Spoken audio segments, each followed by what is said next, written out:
So welcome to the seventh episode of our series. तो आज हम देखेंगे कि टेम्पलेट को इनहेरिटेंस कैसे करते हैं।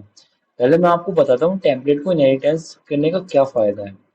अब आप देखिए, हमने एक वेबसाइट खोली है। इसमें एक नैप बार है, ये डब्ल्यू वेबिनार नैप बार है एंड इसमें एक फुटर है। अब आप इसके किसी भी पेज पर चले जाएं तो आपको ये दोनों सेम ही मिलेंगे। या फिर आप कोई और सी वेबसाइट दे दीजिए। सपोज मैं एक अमेजोन ले लेता हूँ। अब आप इस वेबसाइट में देखिए कि इसका नैप बार और इसका फुटर। अब आप किसी और पेज पर आए, डेज पर आए, तो इसका नैप बार और इसका फुटर देखें आप, दोनों जगह सेम है। तो हम एक बार नैप बार और फुटर को बना लेते हैं, उसे बार बार हर फाइल में अलग लिखने से अच्छा हम उसे एक बार बनाकर उसे हर फाइल में इनहेरिटेंस उसी कोड को कर लेते हैं। जिसका फायदा ये होता है कि हमारा कोड, एक तो उसकी लेंथ कम होती है और हमें बार बार एक ही कोड को लिखना नहीं पड़ता। तो आज हम इस वीडियो में यही देखेंगे कि टेम्पलेट इनहेरिटेंस करते कैसे हैं। उसके लिए आपको अपनी फाइल में आना पड़ेगा, ओपन विथ कोड करना है इसको। तो हमने पिछले एपिसोड में ये वेब पेज बनाया था, जिसमें हमने, मैं आपको खोल के दिखा देता हूँ, कि जिसमें हमने एक नैप बार बनाया था, एक फुटर बनाया था। अब इसी नैप बार और फुटर को हर पेज पे कैसे इनहेरिटेंस करेंगे। पहले कि ये पहले इसमें नैप बार का और फुटर का हमें कोड अलग अलग करना पड़ेगा। तो हमारे पास नैप बार का जो कोड है वो ये है, यहाँ तक नैप बार का कोड है और यहाँ से फुटर का कोड स्टार्ट हो रहा है। तो इन दोनों कोड के बीच में आप थोड़ा सा स्पेस दे दीजिए और आपको यहाँ लिखना है कर्ली ब्रैकेट में परसेंटेज ब्लॉक होली परसेंटेज। अब आपको लिखना है परसेंटेज एंड ब्लॉक परसेंटेज और आपको सेव कर देना है। अब इस फाइल का नाम आप चेंज कर दीजिए और इसका नाम रख दीजिए लेआउट, या आप जो रखना चाहें वो रख लीजिए। वैसे लेआउट ही ज़्यादा सुटेबल करता है। और अब आप एक न्यू फाइल बना लीजिए index.html नाम से।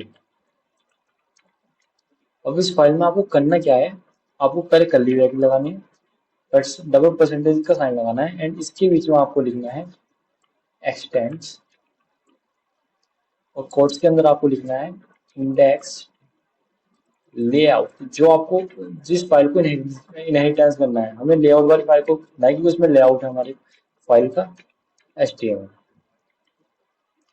अभी हमारी फाइल तो एक्सटेंड हो गई है और अब मैं आपको इसे रन करके दिखाता हूँ। पहले हम अपने वर्चुअल एनवायरनमेंट को एक्टिवेट करते हैं, देन हम अपनी फाइल को रन करते हैं। फाइल का नाम है, अब इसे आप रन करके देखिए।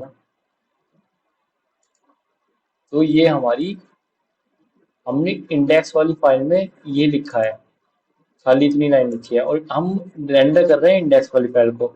तो ये हमारी इंडेक्स वाली फाइल रेंडर होके आ गई है। अब आप यहाँ पर कुछ भी लिखेंगे, सपोज मैंने लिखा, तो वो हमारा, मैं एक बार सेव कर लेता हूँ इसे, तो वो हमारा यहाँ शो नहीं हो रहा। हमें इस बॉडी के बीच में करना है, तो उसके लिए आपको क्या करना पड़ेगा, अपनी इंडेक्स वाली फाइल में आना है और आप यहाँ पे लिखेंगे डबल परसेंटेज ब्लॉक बॉडी। इसके अंदर आपको लिखना है डबल परसेंटेज एंड ब्लॉक। इतना लिखने के बाद आपको क्या करना है, इसके बीच में जो भी आप कोड शो करेंगे, सपोज मैं एक लाइन लिख लेता हूँ, डॉलर मल्टीप्लाई बाय 10। अब आप इसे इसे सेव करना। मैं इसे दोबारा रन करता हूँ कंट्रोल सी से। अब इसे रीलोड करता हूँ। तो आप देखिए, जो आपने इस ब्लॉक ऑफ कोड के अंदर लिखा था, इस सिंटैक्स को लिखने के बाद इस ब्लॉक ऑफ कंटेंट में जो बॉडी के अंदर लिखा था, वो सारा कंटेंट यहाँ इस बॉडी में शो हो रहा है। तो ये यहाँ क्यों हो रहा है मैं आपको बताता हूँ। लेआउट में आपने ये एक लाइन सिंटेक्स ही लिखा था, एक लाइन ऑफ कोड ये लिखा था कि block body and and block, तो वो कंटेंट यहाँ पर आकर बस आप लिखवा रहे हैं मगर वो रेंडर यहाँ पर हो रहा है। उसका मतलब ये है कि जो आप वहां लिख रहे हैं वो यहाँ पर लिखा जाएगा, ब्लॉक बॉडी के अंदर लिखा जाएगा। तभी आप यहाँ पर ब्लॉक बॉडी के अंदर जो भी आप यहाँ पर ब्लॉक बॉडी के अंदर लिख रहे हैं वो एज इट यहाँ से कॉपी हो रहा है और यहाँ पर आकर पेस्ट हो रहा है और हमें रेंडर होकर यहाँ पर दिख रहा है। तो टेम्पलेट ऐसे इनहेरिटेंस होती है। अब आप एक और टेम्पलेट बनाना, मैं आपको बताता हूँ। आप बनाना, हमारी फाइल में कितनी है, एक होम है एक कैटेगरी है। आप एक कैटेगरी नाम की टेम्पलेट बनाना .html। अब इसे भी इनहेरिटेंस करते हैं हम। इनहेरिटेंस करने का तरीका आपको पता है। एंड देन एंड ब्लॉक और लगेगा और यहाँ पर हम एक एंड ही दे देते हैं h1 कैटेगरी पेज। और हम ऐप पर आते हैं और यहाँ पर ओबी के बदले कैटेगरी लिखते हैं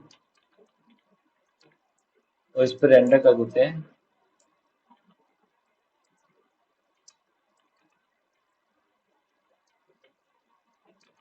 कैटेगरी .html जो हमारी ये वाली फाइल है उसे रेंडर कर देते हैं।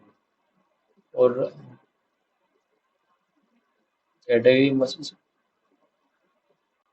हमने यहाँ पे एक एरर कर दी है कि यहाँ पे स्लैश हो लगेगा एंड देन आप इसे एक्टिवेट करें, दोबारा रन करें तो ये चल गया है। अब आपको क्या करना है, आपको लेआउट में आना है और लेआउट में जहाँ पे भी आपने कैटेगरी लिखा था उसके लिंक पर आपको लिखना है कैटेगरी, यहाँ पे स्लैश लिख देना। अब आप इस कोड को रन करना,